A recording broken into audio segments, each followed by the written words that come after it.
Welcome back. You're watching Citizen Business Center. So you want to build a house and do not know where to start? For most people, it is the cost of building a house that seems most intimidating to begin with. An informal survey that was conducted in 2012 by Shelter Afrique shows that 60% of the final cost of a house in Kenya is attributable to construction costs, with 7 out of every 10 shillings spent on construction going to materials and 3 out of 10 shillings going to labor. The remaining 40% of the end cost of a house is spread out as follows: acquiring land, professional fees, and putting basic infrastructure to take about 10% each, which cumulatively totals to 30%. Now, the balance of 10% is split equally between finance charges and contingencies. The Institution of Surveyors of Kenya estimates that the final cost of putting up a 3-bedroom house in Kenya can range from 1.9 million shillings to about 2.5 million shillings. That's, of course, depending on the style and the finishing of the house. Well, so that's the general math. What about the process and how does one manage the costs involved? Let's dive into those answers with Waweru Gavesha, an architect and the chairman of the Architectural Association of Kenya. Thank you so much, Waweru, for joining us tonight. First things first, I've bought a plot of land and I'm keen to develop a house on it. Where should I begin the process of building a house? Thank you, Terry, and happy to be here. You've bought a plot of land and you want to build a house. If we hold all other complications constant, the first thing you want is to establish what is your requirement, what is a design brief. You want a 3-bedroom, you want a lounge, you want a garage, you want a DSQ, domestic staff quarters. Describe that and describe that to a person who designs a house. That person is an architect. Okay? So the first thing is to clarify your brief. How do you clarify your brief? It's based on your statement of needs, and it's also based on what you desire, what you aspire to, what you've seen around. So do some research, do some homework. This is what I really want. This provides for my needs now and in future. All right. Okay. You know, once you mention an architect, I think that's one of the first complications for most people. About how much should it cost to engage an architect? It doesn't cost much compared to the cost of the house or compared to the inefficient cost of a poorly designed house. Architectural fees, generally speaking, it's 6% of the construction cost, okay? So if you're doing a house for 3 million shillings, 6% of that is only 180,000, 200,000 shillings. What is an architect going to give you? An architect is going to give you the design that best meets your requirements. He's going to give you sound technical advice so that your money and every shilling is well spent, okay? And he's going to give you creative spaces.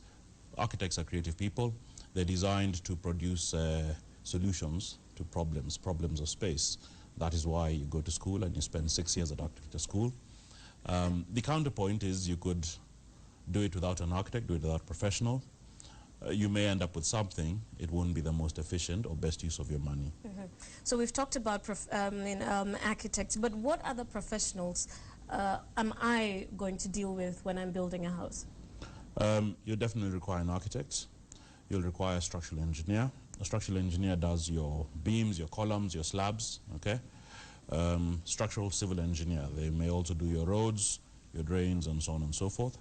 You'll require an MEP, mechanical, electrical, plumbing engineer. Somebody needs to do your lighting systems. Somebody needs to do your plumbing and drainage design, okay? You'll require a quantity surveyor. Quantity survey is exactly that. They estimate correct quantities of materials, prepare a bill of quantities. The bill of quantities will describe this is the exact material, this quantity, and it'll cost this much here. That document is what you will give to a construction contractor to give you a quotation for your house. Okay. So those 4 or 5 key professionals. All right. For a simple house. Okay, for a simple house. Yes. How about regulatory approvals? If somebody's building a small house or a regular house, so to speak. Right. Yeah. If you have a clean title, you have clear possession, then the first approval you'll require is from the county government. In the past, it was from a municipal authority. So you'll get your architect to design your house. He will design it in accordance with the building code. He will then prepare plans for submission so that you can get a construction permit. That's architectural plan submission. Once the architectural plan submission is through, once you have approval, You will then submit structural designs and calculations just to make sure that you know, your beams are well designed, they won't collapse, your roof members, and so on and so forth. With those two permissions, then you can begin construction. Let's talk about costs. What do those regulatory approvals that you've just told us now cost? If I speak of Nairobi City County, the current charges for a domestic residence is 0.5% of the construction cost. So, 3 million shilling house, you would pay 0.5% of that for the entire construction approval process and inspections thereafter, okay? So that it's not just approval at pre-construction, it's approval pre-construction, it's inspection throughout construction, right the way to occupation certificate. Okay? So if I've got my architectural plan done, I've got my regulatory approvals, what is the next step from there? As you do your designs, at some point you may run things parallel. You may begin to prepare tender documentation, okay? Once you submit your plans, don't stop working. It probably take 30 days-ish to get them approved. You begin to prepare tender documentation, you know, detailed drawings, your bills of quantities, a document that you will give out to tender. So you'll invite 6 tenderers, okay? Competitively tender for the house. How much are you going to build my house for? How long will you take? And give me a firm price, okay? That is when you're doing a full contract, materials and labor. I saw some of your data earlier on. It's not an informal survey, it's fairly scientific, 70-30 materials and labor. It's a rule of thumb that we've always used, okay? All right. What's the average cost per square meter of putting up a house in Kenya? And I know, given the figures that I mentioned earlier, we said a 3-bedroom house could cost anything between 1.9 million to 2.5 million, depending on what it is that you want to build. How about for a 2-bedroom house, given cost per square meter? Yeah, I would work with the same cost per square meter I've seen already on the screen. 18,000 bob a square meter isn't far off correct, and it could be anything to the 49,000. A 3-bedroom house could be 100 square meters. It could also be 200 square meters. It could be 250, 300 square meters. It depends. It's 3 bedrooms, then what else do you have around? So cost per square meter is a really good way to analyze your design. If you feel you want a generous, lavish house, it could be 3 bedrooms, but you've got a big pool outside, you've got big lounge, you've got separate dining area, big kitchen, you know, all those sorts of spaces. But in that range there, you'll be fine. Of course, it is dependent on how well you finish the house and, you know, general appointment.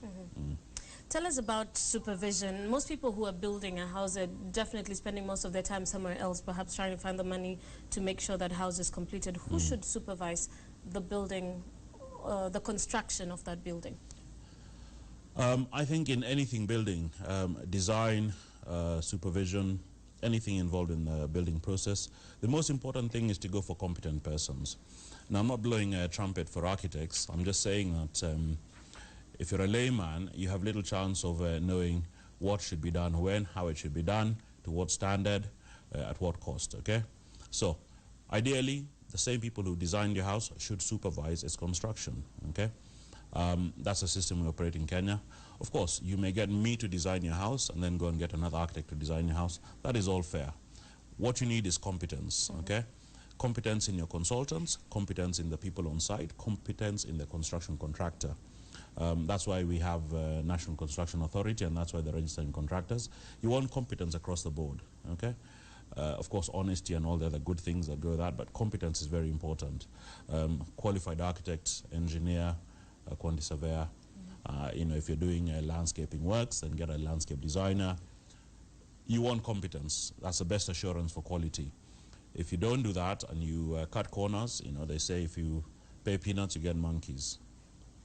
Enough said. And how long should it take, though, to complete a building project? And let's talk about the same 2 to 3-bedroom house. If you're doing it traditional construction, masonry and concrete, the normal things we see, if all documents are in place and your cash flows are adequate, it should be done in 6 months. All right. If you're doing prefab structures, the government has just done some housing at Ruai Police Station where they were doing a 2-bedroom house in less than 30 days. Then of course it's easier, okay? So it depends on your deployment of technology and one or two other factors, but a standard 3-bedroom house like I can see images of, you should be done in 6 months, 9 months, with some variables. Thereabouts. Yeah. Without taking any shortcuts or any dangerous shortcuts, so to speak, how can one save on construction costs? Efficient design is the first thing, okay? Efficient design, correct technology adoption, okay? And then be quite clear what it is you want to do. And if you analyze your need statement very well, then that's the first way to save money, so that you don't just start off and then, you know, pick and go or muddle through as you build. Be quite clear what you want, what you can afford, and then stick to it, okay? Thereafter, efficient design will mean that you don't have spaces that are too big, the spaces that are just adequate. Once you're on site, then you have a clear bill of quantities done by a competent person that's telling you this is the amount of concrete I will require for this building, plus or minus a small margin. This is the amount of timber I require, amount of paint, and so on and so forth. If there's no theft, if there's no pilferage, then you should be pretty much where you started, or where you planned to be when you started.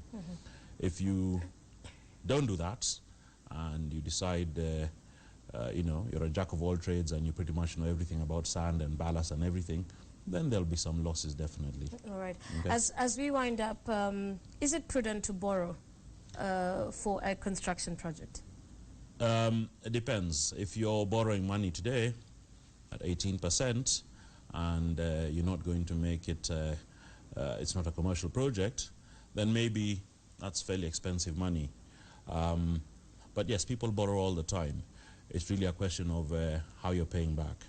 If you're building a 3-bedroom house for your domestic purposes, then if you go to a regular high street bank and borrow at 18, 20%, fairly expensive. If you can save up via SACCO, via all the other systems that exist, then perhaps those are better options, and everything in between. All right. Yeah. Waweru Gadesha, an architect, and I didn't remember the firm that you're from. Waweru and Associates. Waweru and Associates, and of course the chairman of the Architectural Association of Kenya, giving us tips on exactly what we must keep in mind if building a house or your own home is top on your agenda. And I feel like I should have been taking notes. Perhaps I'll go back to the YouTube posting and just take notes one by one. Thank you so much. For business every day. And you're open for business every day. Okay. Thank you so much for joining us. That's Waweru Gadesha, architect with Waweru and Associates, and the chairman of the Architectural Association of Kenya. Citizen Business Center will be back in just a moment.